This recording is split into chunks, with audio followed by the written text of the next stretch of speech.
Hello বন্ধুরা, তোমরা সবাই কেমন আছো? আশা করি তোমরা সবাই খুব ভালো আছো আর আমিও ভালো আছি। আজকে হলো সোমবার। সোমবারের মর্নিং সকাল সকাল শুরু হয়ে গেছে। এখন আমি রান্নাঘরে আছি, রান্না করছি। আর মানে কি বলবো, রান্নাঘরই মনে হয় আমার ঘর, আসল ঘর।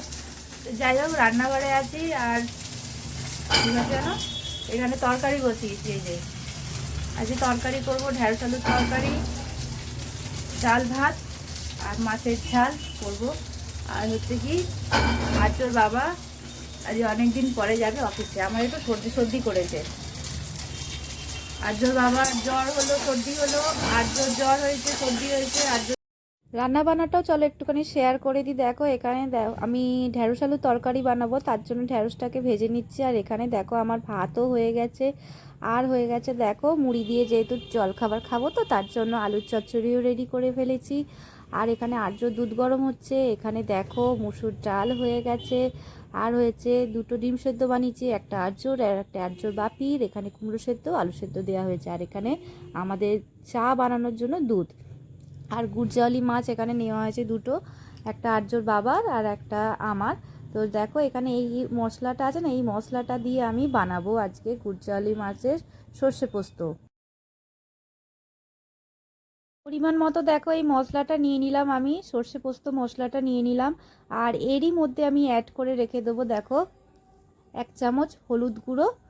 আর তোমরা যদি পারো এর সাথে লবণও অ্যাড করে দিতে পারো, তবে লবণটা আমি পরে দেবো। আর জল একটুখানি দিয়ে অ্যাড করে রেখে দিলাম। তাহলে মানে কিছুক্ষণ এটা অ্যাড করে রাখলে কি হয়, তাহলে ওই যে মশলার যে একটা গন্ধ থাকে তো সেটা একদম ঠিকঠাকভাবে চলে আসে। আর এখানে আমার তরকারিও কিন্তু রেডি হয়ে গেছে। আর এই মাছ ভাজাও আমি ওইদিকে কিন্তু করছি। চলো আজকে একটা রান্না তোমাদের সাথে এইভাবে, যেভাবে আমি আর কি গুড়জালি মাছের সর্ষে পোস্ত বানাই, সেটা তোমাদের সাথে একটু শেয়ার করি।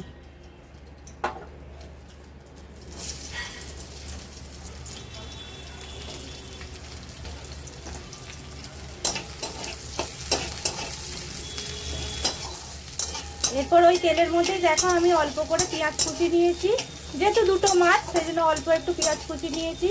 নিয়ে ভালো করে পেঁয়াজটাকে ভেজে ভেজে নেব। ওই পেঁয়াজেরই সাথে এই দেখো 1 কোয়া রসুন নিয়েছি, 1 কোয়া রসুনটাকে ভালো করে ভেজে নেব। টমেটোটাকে দেখো কুচি কুচি করে কেটে নিয়েছি। পেঁয়াজ টমেটো এবার একসাথে একটু ভেজে নেব।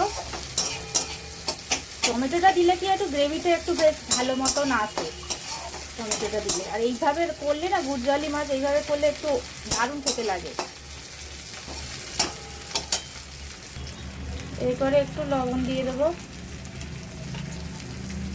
দিয়ে আর একটু নাড়াচাড়া করবো।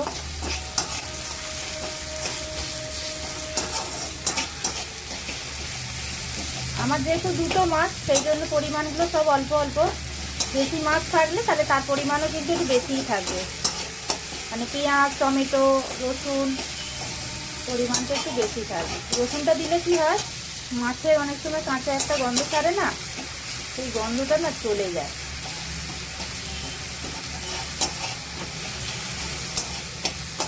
এবার এরই মধ্যে আমি কাঁচা লঙ্কাটা দিয়ে দেবো। এই যে চিড়ে রেখেছিলাম দুটো কাঁচা লঙ্কা, দুটো কাঁচা লঙ্কা দিয়ে দিলাম। ভালো করে ভাজা ভাজা করে নিতে হবে একদম সুন্দর করে। ভাজা ভাজা হয়ে গেছে, এরপরে আমি এটা দিয়ে দেবো। পোস্ত মশলাটা দিয়েই করলাম, কারণ অনেক সময় সর্ষে আর পোস্ত তাড়াহুড়োর সময় না বাটার সময় থাকে না, সবাই তো কাজে ব্যস্ত।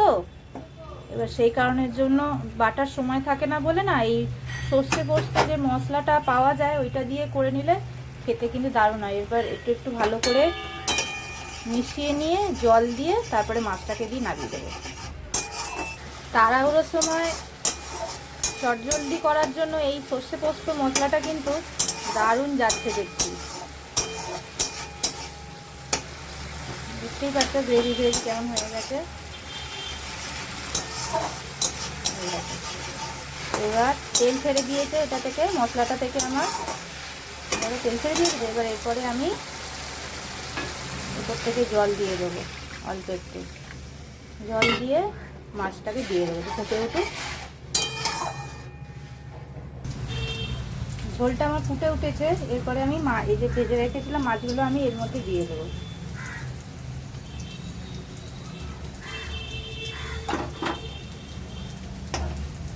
এটা হোক। দেখো আমার কিন্তু সর্ষে পোস্ত গুজ্জালি মাছের কিন্তু রেডি হয়ে গেল। এইভাবে বানাবে, দেখবে খেতে কিন্তু খুব সুন্দর হয়, একটু অন্যরকম টেস্ট হয়, কিন্তু খুব দারুণ খেতে লাগে। হয়ে গেল, এরপরে আমি এটা নাড়িয়ে দেবো। রেডি হয়ে গেল আমার সর্ষে পোস্ত। আর উপর থেকে একটু সর্ষের তেল, কাঁচা সর্ষের তেল ছড়িয়ে দেবো। রেডি হয়ে গেল। কেমন দেখতে হয়েছে অবশ্যই বলো, খেতে কিন্তু দারুণ হয়।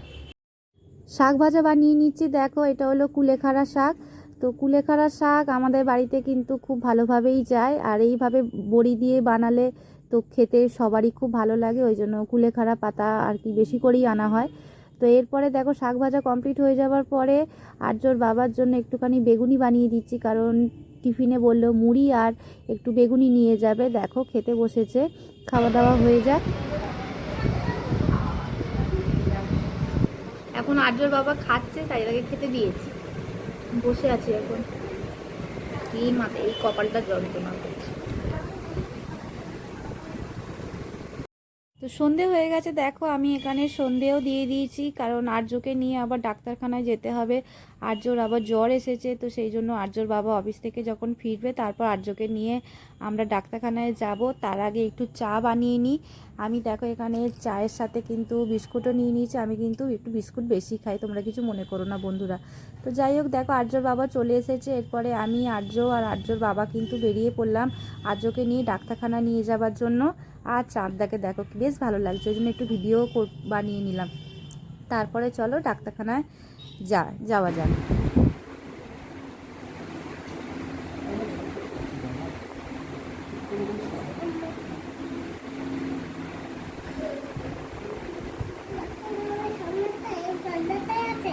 আর্যকে ডাক্তার দেখানো কমপ্লিট হয়ে গেছে। এরপরে সোজা চলে এসেছি বাজারে, কারণ বাজারও সেরমভাবে কিছু ছিল না, সেই জন্য বাজার করতে হবে।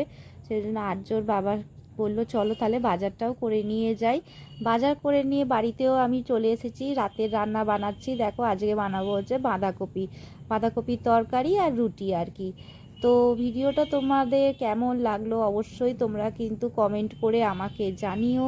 আর ভিডিওটা যে লং হলো, তোমরা যে ধৈর্য ধরে যে এতক্ষণ দেখলে, তার জন্য তোমাদের অসংখ্য ধন্যবাদ বন্ধুরা।